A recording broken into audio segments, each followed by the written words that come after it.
Danielle is a professional. Her professional career started as an assistant with the William Morris Agency, and before that, she pursued a degree in teaching, and then at NYU, she was educated in film and television. She's worked as a special ed teacher, and as she told me, she's a teacher, an online teacher. Currently, she also works as a freelance writer and lives in New Orleans. She was born in Putnam County and raised by two native Brooklynites, as I am a Brooklynite. Her depictions of the borough was formed by her childhood impressions, family accounts, and her love of the city history. So please welcome Danielle Martin, author of Glimmer as You Can. Thank you. Welcome. Thank you so much, Joan. It's a pleasure and a delight to be with everybody here virtually, beaming through your screens to wherever you might be tonight. So I'm going to be talking about the origins of Glimmer as You Can. I'm going to be talking about the characters, the historical setting, my creative process, and I also would love any of your questions. I know that some people might have read the book. Maybe some people are interested in reading it, so I won't be giving away any spoilers, but I'm just gonna set the scene. Okay, so Glimmer as You Can features a group of 3 dynamic women from different walks of life whose lives intersect at a late night underground women's social club in Brooklyn Heights. So this social club is called the Starlight, and I would almost consider it to be another character in the book. The Starlight is alive, it's vibrant. If you look in my virtual Brooklyn behind me, maybe you can consider that the Starlight would be on the bottom floor of one of these buildings right here. So your conception of the Starlight is basically like paradise on Earth, but how long does paradise last? Oh, that's what we'll find out in Glimmer as You Can. So taking a look at the era, the early 60s, I was so excited to write about this era. I grew up in the early 80s, and I spent a lot of my early teen years listening to my mother's records and just fantasizing about living in the culture of the 60s. What would it have been like to be immersed in that music when it was fresh? I mean, it's still amazing now, right? It's still fresh. All of the music of that era, all of the culture, the clothing, it was fabulous. And so I always wondered what that would be like. And I was dreaming about it for so many years that eventually I just had to write a book that took place in that era. But it was more than just the culture. I wanted to write about the social issues of the time as well. And I wanted to examine what was it like to be a woman in that period of time. And the more research I did, the more digging, I came upon some answers that are evidenced in the characters. So in this book, if you read it, if you've read it, there's a lot of symbolism. And I've had a lot of questions. Are the characters based on people that you know? They're not specifically, but they're based on ideas and struggles that a lot of women face and have faced and continue to face. But they're different, slightly different generations, these women. So we have a young woman who's in her early 20s, and she's a Pan Am flight attendant, which at the time that was the epitome of glamour, right? Yes. The Pan Am flight attendants on the billboards in their blue uniforms, and walking around with that little cap and the sachet. And maybe if you were a young woman at that time, you might have thought they had it all, right? All the attention, jetting from place to place. So of course I had to include a flight attendant because that was another curiosity. So that's how I was vicariously experiencing that alternate lifestyle. And it's also, it's interesting thinking about that lifestyle in terms of, was it easy? You know, is anything that appears glamorous really glamorous? Or how much is just surface level glamour? Oh, I see something in the There's a chat. It was, question. yeah, Right. The question is, it was a big career choice then. And I do right, remember those photographs of the Pan Am stewardesses. They were right, all gorgeous women. right. And it was, in terms of the restrictions that women in that profession face, right? Weight limits, depending on the airline, height limits. That's something I wanted to explore too, because they just sort of would magically glide out from, you know, the service Right. area through the aisles, but there's not, wasn't necessarily the awareness of the pressures, right? You have to weigh a certain amount, you have to look a certain way, you have to be exactly a certain way, you have to uphold the corporate mirage, right? So I really wanted to explore that, the corporate mirage, which of course can extend outward and outward beyond the 60s to today, right? But a lot of what I wanted to take a look at in this book was the professional versus the personal. So the sort of glossy exterior that women were expected to maintain no matter what was going on in their lives, right? Versus the struggles that were playing out in the background, some of them harder than others. So I really wanted to look at, in addition to the struggles to look a certain way, what happens when somebody was dealing with somebody in their lives with alcoholism, which one of my characters contends with. And of course, that continues to be a struggle decades later for people. But what was it like then before there was really even any treatment available? And how would a woman feel in terms of this entanglement, but a sense of walking on eggshells? So that's the character of Elaine. But Elaine is not just who she's with, right? She's more, and she wants to do something more with her life. She wants to work for the Chronicle, which is a fictionalized newspaper. I didn't want to write about a real newspaper because that people might look into that and say, yeah. I based it off of what a newspaper experience might have been like in that era. So that's the Chronicle and its newsroom, and the room filled with fact checkers who were all women, right? So that was the spot for a woman could be a fact checker. Well, a woman doesn't get that byline, so it's okay for a woman to just sit behind the scenes and check the facts. But Elaine wanted more, right? And she was a bright woman, capable of doing more, but restricted by what society saw that women could do. And not only that, restricted by the pain she was dealing with of being with her partner. So there's a lot of just, as I said, professional juxtaposed with personal, those challenges that women were facing and continue to face. And then there's Madeline, who was the ex-wife of a prominent Brooklyn city councilman. And so that brings me to, why did I really write this book?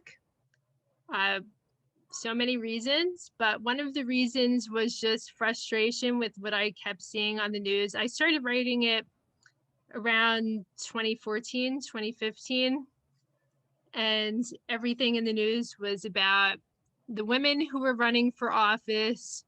What kind of clothes were they wearing, right? And that just abraded me so much. Like, why are we talking about this? And I like fashion too, but anytime you talk about the physical appearance of a person who's in a professional capacity, that's totally taking away from the real issue, right?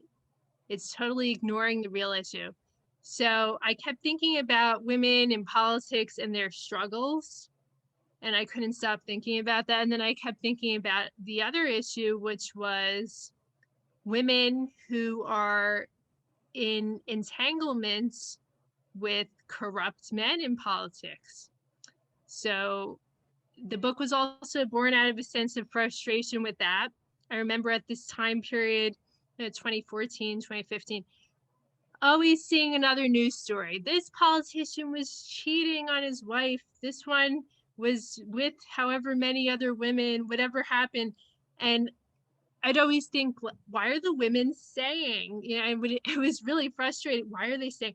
But there was also this idea, maybe it's not easy for them to leave for multiple reasons.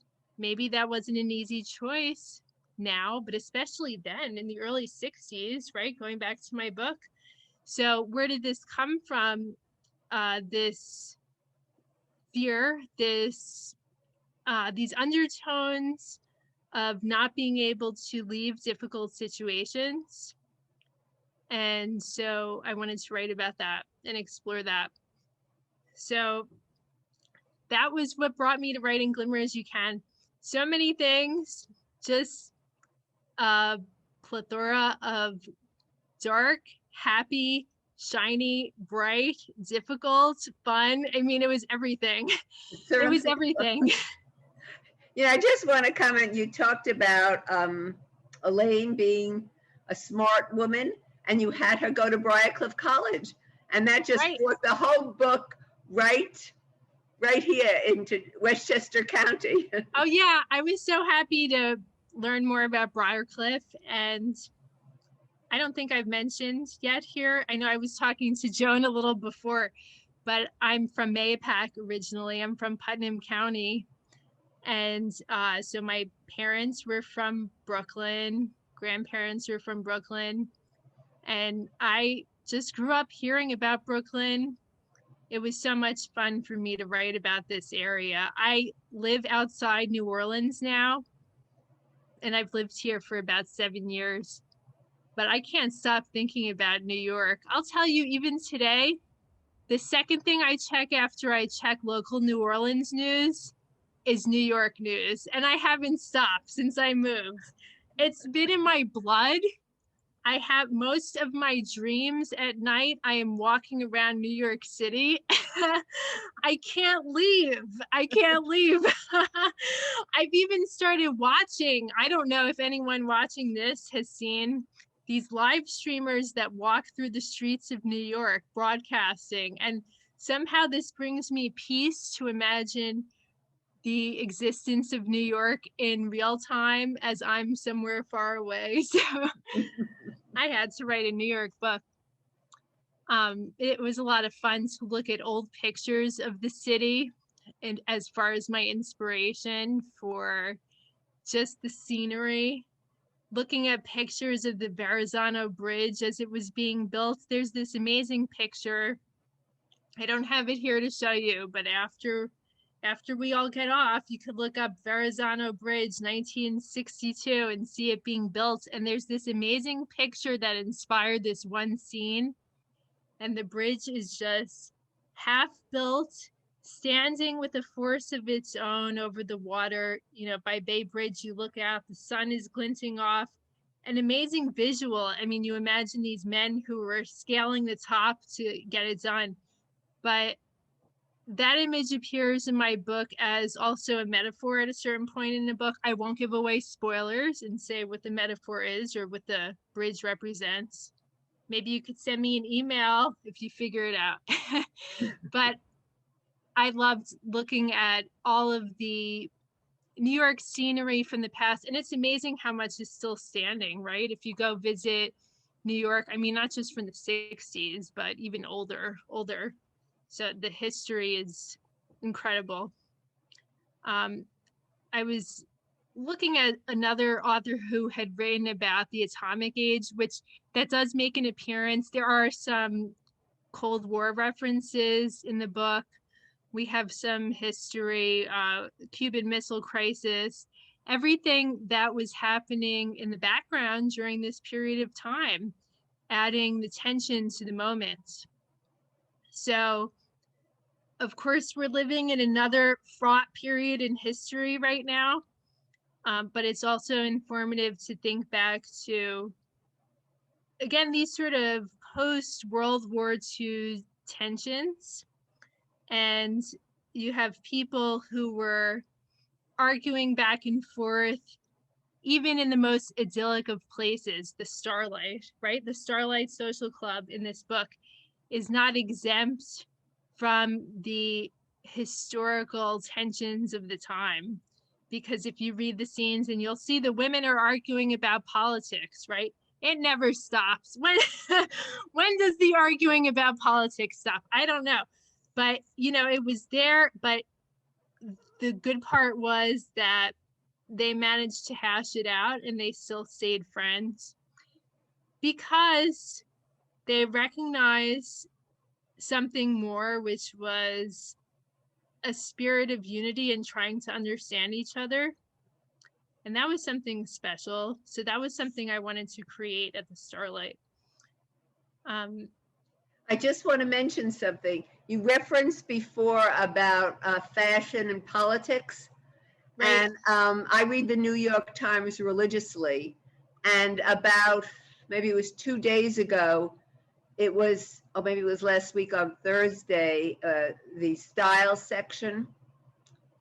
And they talked, Vanessa Friedman, who is the fashion writer for the New York Times, talked about how Vanity Fair magazine had our Vice President-elect Kamala Harris on the cover, and they talked about the clothes she was wearing, the clothes that they chose to put on her, from her, the clothes that she chose to wear for the photo shoot.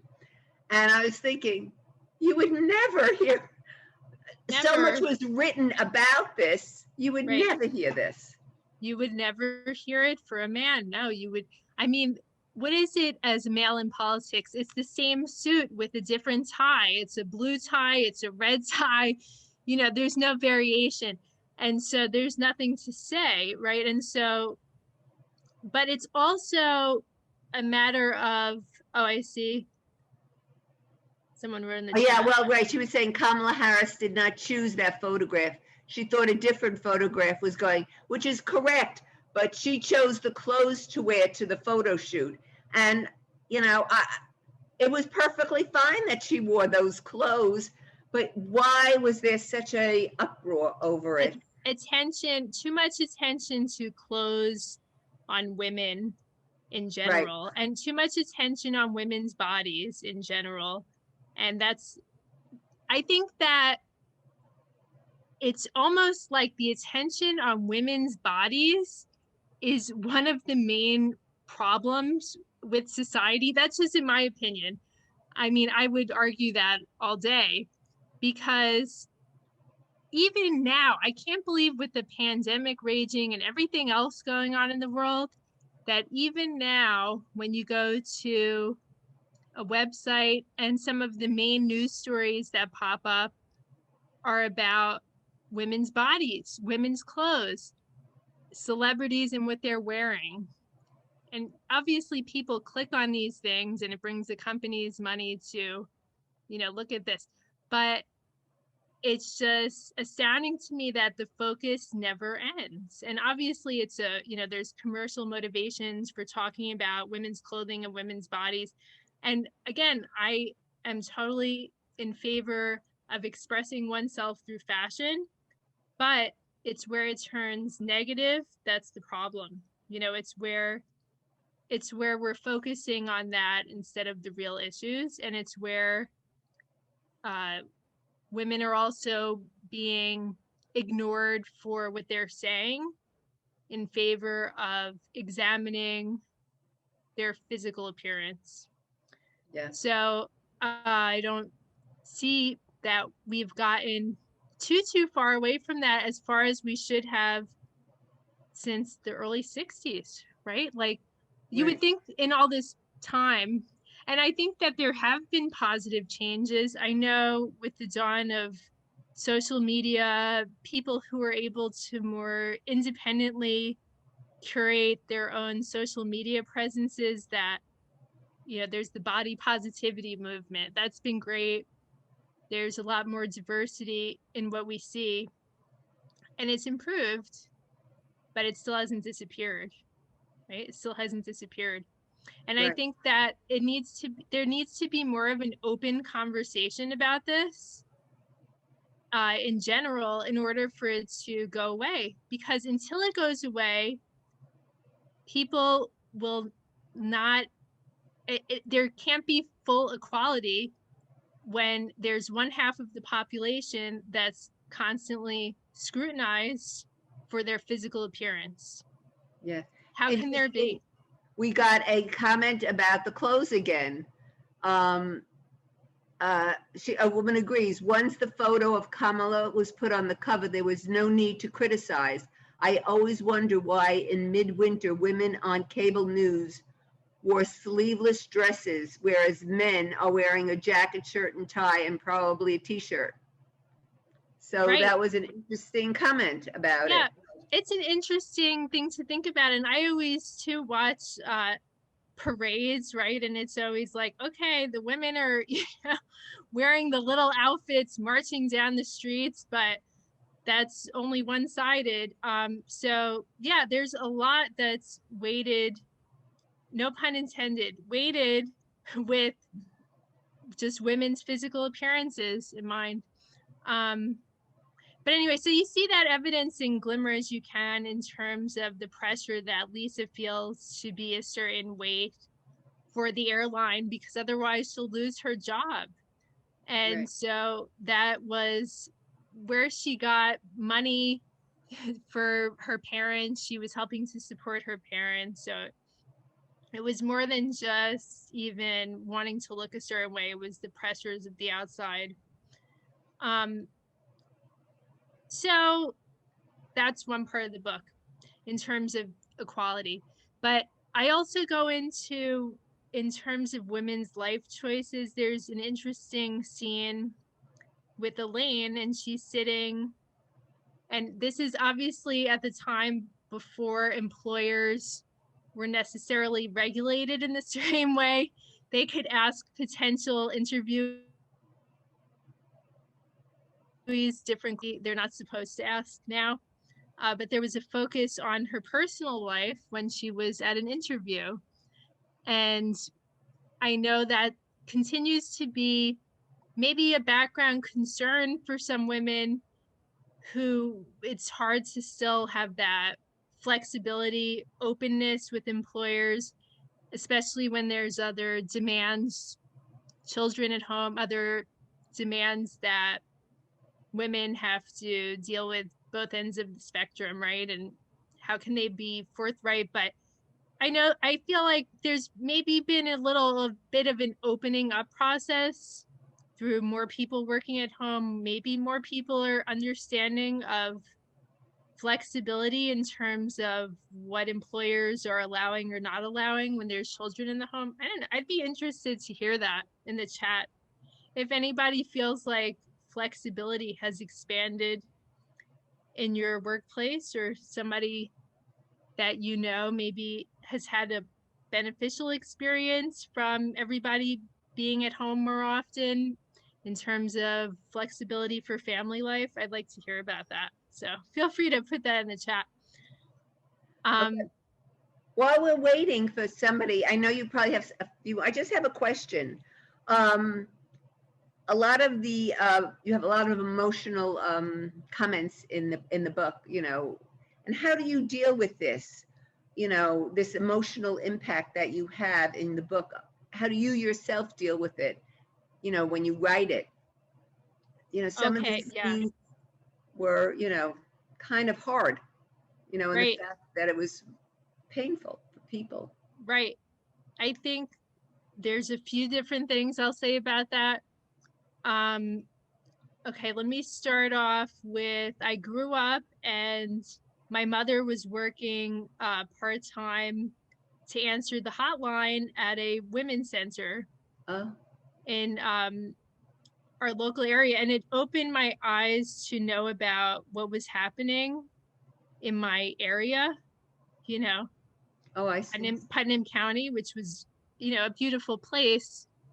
And I was shocked about certain things that were happening. At an early age, I was learning the fact that things were not as they seemed. And I was thinking about that.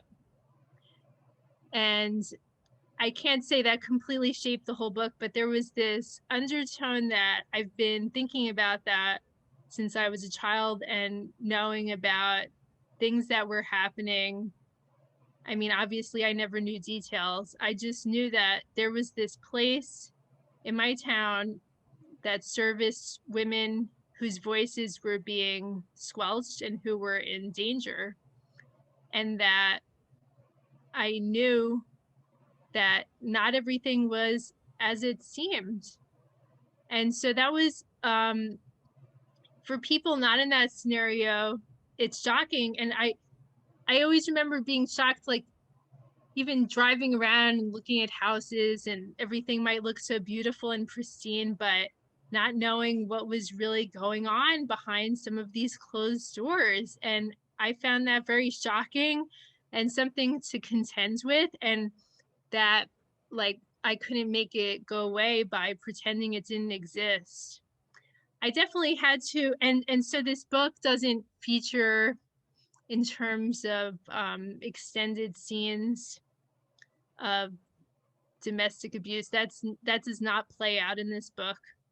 But in this book, you do see issues relating to threats and difficulties that women were facing, and that were not in the open, that were behind closed doors. So I would say that did inform my conception of some things that might be happening that were darker than some people knew about. So there was that. In terms of emotionally, what else was in there? Well, I was thinking, I listened to so much music when I was writing this, and music just sort of propelled my imagination, and all of the sorrow and struggle and happiness and everything in there. And I mean, if you ever get a chance to read this while listening to music from the same era, I think you'll find it an immersive experience, because you're just fully in there. And there was so much.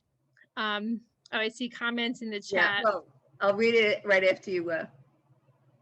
Yeah, so that was a lot of fun. I mean, even the instrumental music, like the early Dizzy Gillespie albums, there's so much emotion in there without any words. And I feel like in that particular era, even going into the mid 70s, music just had so much emotion. I mean, I could write 20 books based off of some of these individual songs from that era. Mm-hmm. Amazingly textured and rich. So I really enjoyed writing that. I also, in terms of emotionally, I just had to imagine what it would be like to be a woman in this era. And I wanted to pay homage to that. And I wanted to allow those stories to be told, right? They're not real people, but I think they contain a multitude of what some real people were dealing with, which is the joy of historical fiction, allowing these voices to be heard in a way that's unheard in history books. Okay, I just want to mention something before we read the comment from somebody. Since you did research for this book, what was one of the most surprising things you discovered while writing the book? Let me think. I'd say, that women could not have leases in their own name in many cases. Really? In terms of a business, I found that very shocking. So we find out that Madeline, one of the central characters in Glimmer as You Can, she has a hard time getting a lease in her own name. unless it's signed by Fred. So thinking about how women were held in that way, which, by the way, sort of not directly in relation to leases, but thinking about time spans, the fact that the 60s, I think in a lot of our public imaginations, feels very far from the 20s when women first were able to vote. But if we think about it, really, how far away was that? If we think about now, we're in the 2020s, and what was 40 years ago, the early 80s, which I know for some of us feels like a very short time ago. And so if we think about not a lot of time elapsing between when women were even publicly emancipated in terms of their suffrage, like it was barely any time. And so there were still so many changes that needed to be made. But yeah, finding out about the lease was shocking. And just in general, the restrictions. So that was very surprising.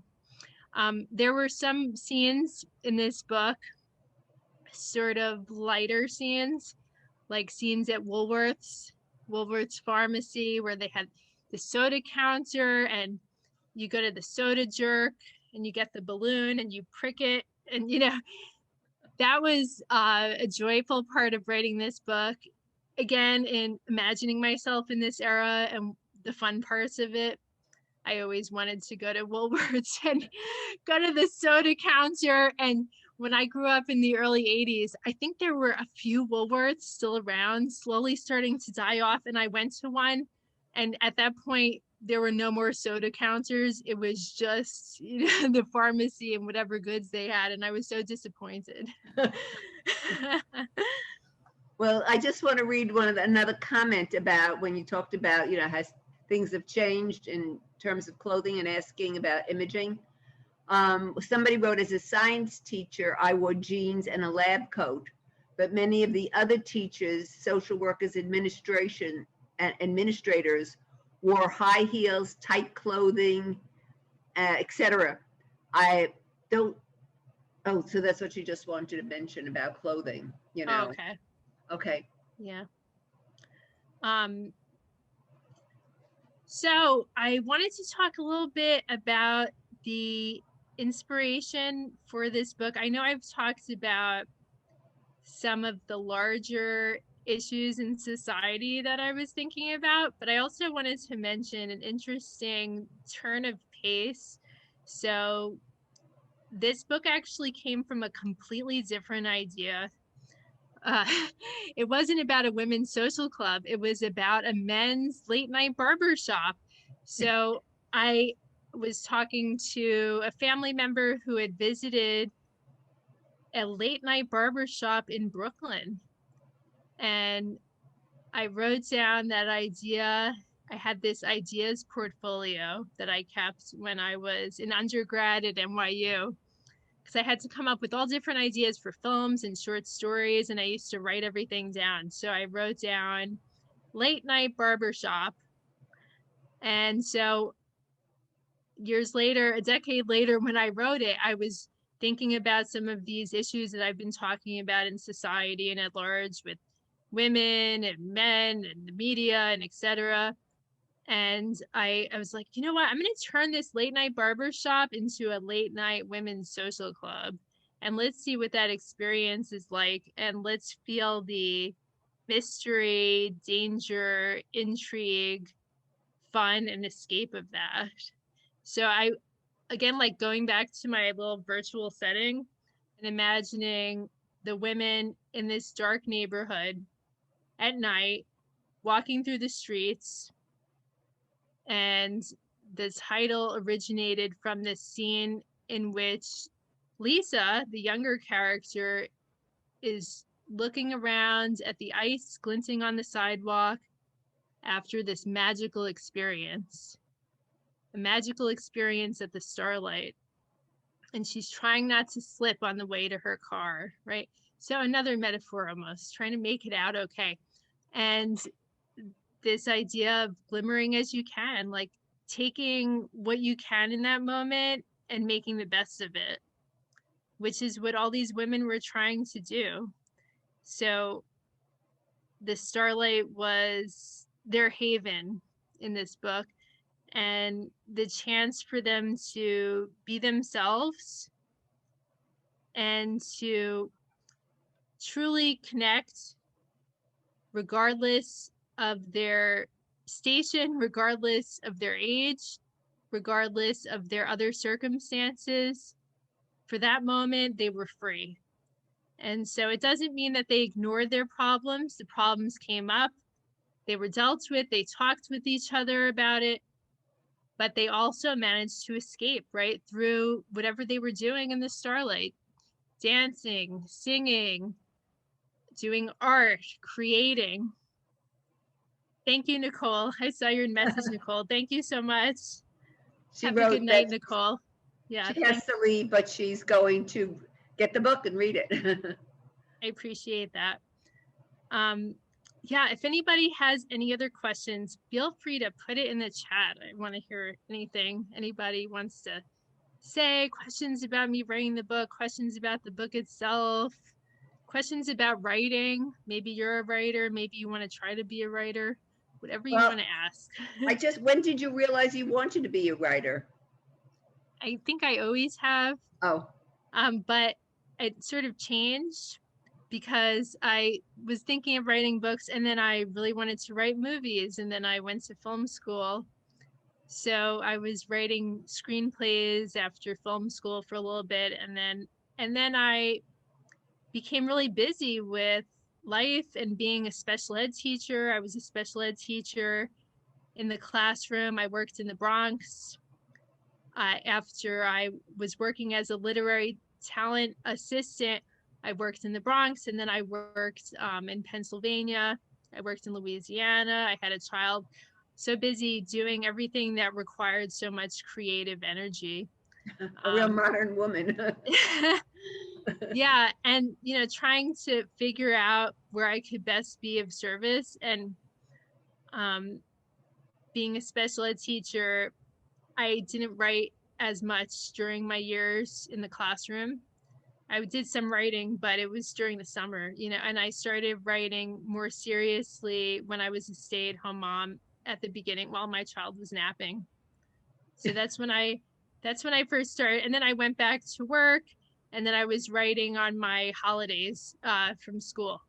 And then I became a freelance writer. So that's my life in a nutshell. But and here I am today. Oh, so I see There's two questions. questions. There's one question before, will you write a sequel? Maybe it wouldn't, if I did, it wouldn't be my next book. It would be a few books away. So I'm working on something that takes place in the 1920s right now. And then I would love to write about the 70s. Those 2 decades, I just can't get out of my head. So I need to move through them before I could come back to the 60s. But for my career as a writer, I want to hop and bop to the different decades of the 20th century because they're so rich and there was so much change and each one was so distinct and unique. And I want to explore women's lives in those decades and have each book have its own feel and flavor and personality. So you'll be writing about women because one of the patrons was interested in that. Yeah. So, right. So actually she's a librarian. I'm listening to the audiobook and I wonder how the audiobooks are arranged and who decides who reads it. So I don't know how it works for every single book. I think that different books have different processes in terms of, because I know some books are read by the author. That wasn't offered to me. I wouldn't have wanted to anyway, although I do like some voice acting. It's a bit much to read a whole book. And I give amazing credit to anybody who does. Wow. Can you imagine?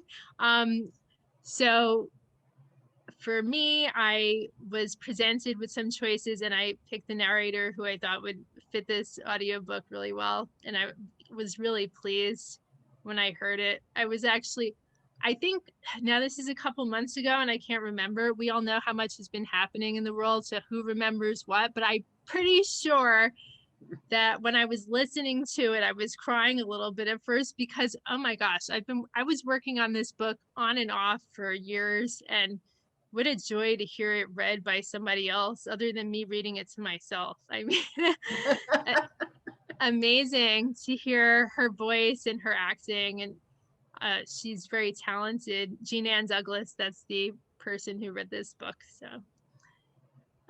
yeah. So any other questions? No? Well, I think this was fine. I think this was lovely. It was lovely to meet you, Danielle, and thank you so much for coming and spending time with us so we would learn. And thank everybody for coming to this program. Oh wait, she wants to know if you'll explore the same characters in the 1970s. They'll be 10 years older. That's interesting. If I did write a sequel, that's what it would be. They would definitely be full on in the 70s. Thank you, Nancy. Thank you so much. And I do have a website, daniellemartinbooks.com, where you could sign up for my newsletter, find out if I'm writing something new. Could you say that slower and we'll put it on the scroll? So it's daniellemartinbooks.com. Okay. All right. Because I just want to be sure we'll have that on the scroll. So again, anything else you want to add? I just want to thank everybody and thank you for joining us. And also thank you for being readers and supporting books and literacy and authors. It's so important. And it really makes a difference in the world to be able to have these conversations. Yes, it does. Conversation is a wonderful thing. Instead of sitting in front of a TV, it's so much more interesting to hear somebody talk and then discuss the book. There's just nothing like it, especially with the author. Okay, another person said thank you, but Danielle, you will Charleston, disco, and twist through the decades. Oh, a lot of interesting comments. Well, thank you, Danielle, and thank you all. I'll be ending the meeting now. Bye-bye.